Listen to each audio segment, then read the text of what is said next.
no speedometer, no problem, kaya natin ito gawin.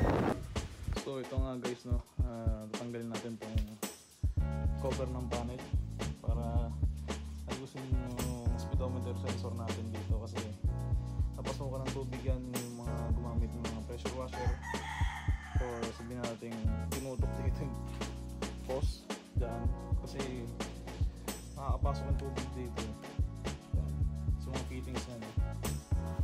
So ayun, nabasa nga, kita nyo naman doon. Yan yung sample. Mga ka-DIY, ito lang gagawin nyo, tanggalin nyo lang yung mga screw dyan, dalawa yan, at same thing lang din sa kabila. Ayan.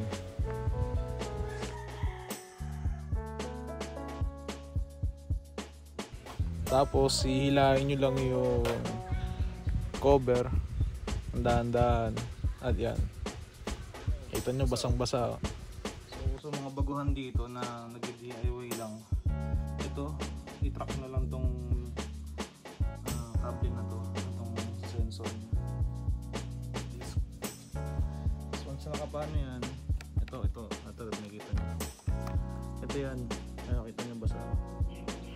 So possible kasi dito na pasukan ng tubig yan. So dapat lagyan ito ng cover. Makita nyo naman kung bagong bili yung mga motor nyo, meron siyang. So yan, kailangan nyo lang itong tanggalin. Ayan, pagkatanggal nyo, hipan nyo lang ito. Kung wala kayong blower, ihipan nyo lang ito. Saka itong terminal yan, yung male and female. Kailangan itong hanginan kasi ito dito nag-stop ng tubig.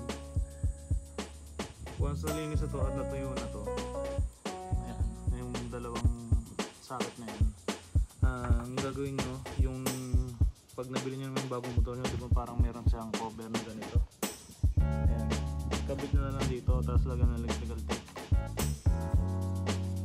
Ito yung ilalagay natin dun sa mismong sakit. Ayan.